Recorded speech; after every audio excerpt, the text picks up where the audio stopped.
గారికి నా ప్రత్యేకమైన ధన్యవాదాలు. ఈ మీటింగ్కి హాజరైన తల్లిదండ్రులకు, విద్యార్థులకు నా ధన్యవాదాలు. ఈ 2.0 మెగా పేరెంట్స్ టీచర్స్ సమావేశం యొక్క ముఖ్య ఉద్దేశం విద్యార్థిని అన్ని విధాలుగా కూడా అభివృద్ధి పదంలో నడిపించడం, విద్యార్థి యొక్క బలాలను గుర్తించి వాటిని పెంపొందించడం, అలాగే బలహీనతలు ఏవైతే ఉన్నాయో వాటిని సరిచేయాలి.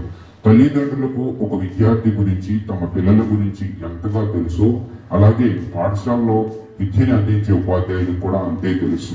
కాబట్టి మనకి రేపటి దేశంలో వస్తువులను పోషించుకునేటువంటి రోజు కూడా ఈ రోజు కావడం మనందరికీ తెలిసినటువంటి విషయమే. ముఖ్యంగా విద్యార్థుల గురించి నేనేమీ చెప్పట్లేదు. ఇక్కడ ఉన్నటువంటి తల్లిదండ్రులు వాళ్ళ యొక్క బాధ్యతలు ఏంటి, వాళ్ళు పాటించవలసినటువంటి ఏంటి, పిల్లల్ని ఎలా తీర్చిదిద్దాలి. మనం బడికి పంపిస్తున్నాం, మీ ఇంటి దగ్గర ఉండేటువంటి సమయం కన్నా పాఠశాలలోనే ఎక్కువ సమయం గడుపుతూ ఉంటారు విద్యార్థులు. అండ్ ఈ ప్రోగ్రామ్కి నన్ను పిలిచినందుకు నిజంగా నేను ఒక అతిథిగా కాకుండా ఒక పేరెంట్గా ఈరోజు మాట్లాడదాం అనుకుంటున్నాను. మనం స్టార్టింగ్లో చూస్తుంటే మనకి కెమెరాల్లో ఒక చిన్న ఫిల్మ్ అనేది వచ్చేది ఇంతవరకు. ఇప్పుడంటే అన్ని డిజిటల్స్ అయిపోయినాయి.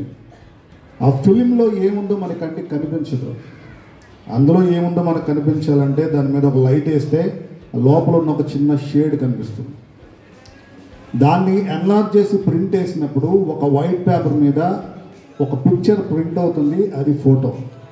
అది ప్రింట్ అయిన తర్వాత దాన్ని చెరపడం అనేది మన చేతిలో లేదు. ఈ ఫిల్మ్ ఏదైతే ఉందో దాని గురించి చెప్పే ముందు నేను లోపలికి వచ్చేటప్పుడు ఒక చిన్న బ్యానర్ చూశాను నా రైట్ సైడ్. ఏంటంటే ఆ బ్యానర్ డ్రగ్స్కి అడిక్ట్ అవుతున్న విద్యార్థులు